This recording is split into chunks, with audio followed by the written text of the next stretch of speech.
Thank you for joining me, Brandon Handley, as I review this Buddhism book, The Illustrated Guide.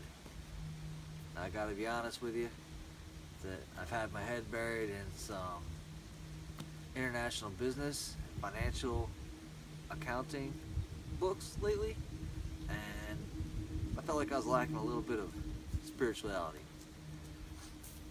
It just so happened that I've had this book laying around for a couple of years, and I figured I'd finally crack it open and see what was going on. And when I did so, I found a number of things that I really enjoyed.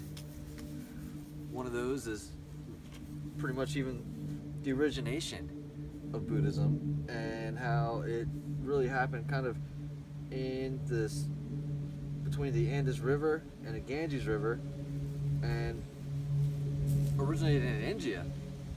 And to be honest with you, I'd always located it in Asia, which is where it seems to be more prevalent these days, or at least where I seem to see it more these days, as well as just where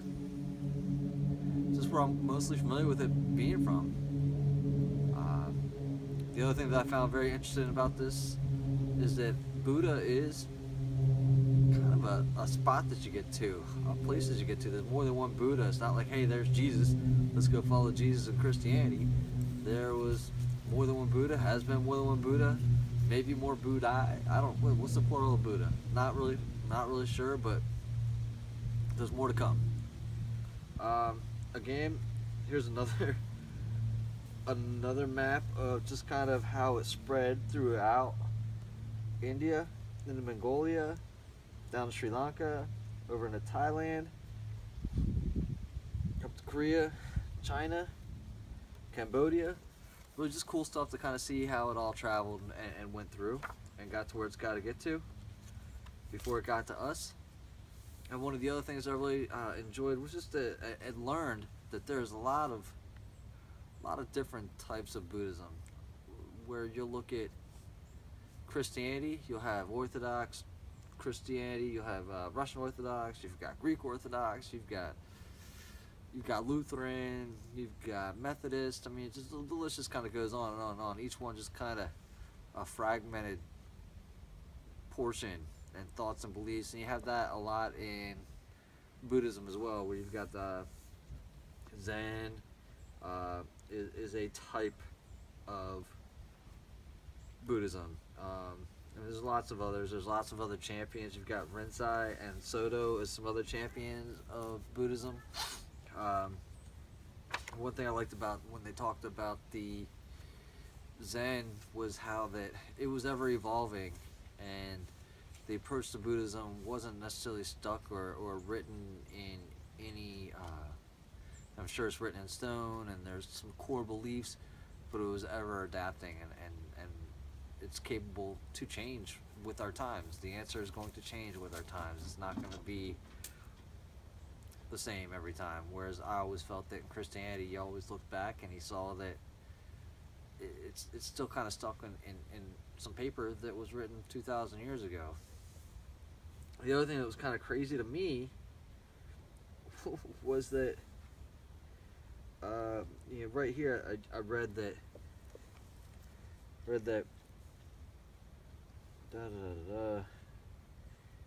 essentially, they got to, you look at the Bible, and that's a big book. I think it's a huge book. You look at it, of course, it's a number of stories, but you look at the Bible, and that's a big volume. But that's one volume. They got to the point where they said, hey, here's produced movable type, totals 2,184 works in 55 volumes, each of 1,000 pages. That's a lot of information regarding Buddhism out there. And this book itself touches on a large portion of it, gives you insights to the origins, gives you insights to where it's at today, and it also gives you some insights into the different regions or sects of it, I guess, if you will. And I thought that was very helpful for me to just kind of get an idea of it, which is all I really wanted. And it could also point me into a direction should I still be interested. And the one thing, like I said before, this book itself was kind of like read more like a text almost than just a regular from front to cover book. And oftentimes it was difficult to get past a few pages because the information was very dense, but also very, very worthwhile. So if there's somebody out there that's looking to find out just a little bit more about Buddhism and get a good base knowledge of it, I believe that this book on it will kind of get you there. And while you're reading it, you're going to find out you're going to see lots of good photography, you're going to see lots of good imagery. What, like it says, is the Buddhism, the illustrated guide. And I think that you'll enjoy it if you're interested in Buddhism at all. And I think that, again, it'll get you there. Now, for anybody out there that's seeing this, if you could direct me to something that's less than 50,000 volumes worth, 2,184 volumes worth of work, I'm not looking for any type of abridged version, but I'm certainly curious if there's something more like a Bible for Buddhism out there than not. I'd certainly be interested in hearing about it. Other than that, I hope that this has piqued your interest a little bit.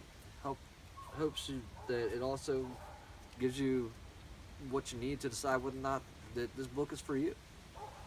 Looking forward to hearing from you. Brandon Handley, Buddhism. Let's go.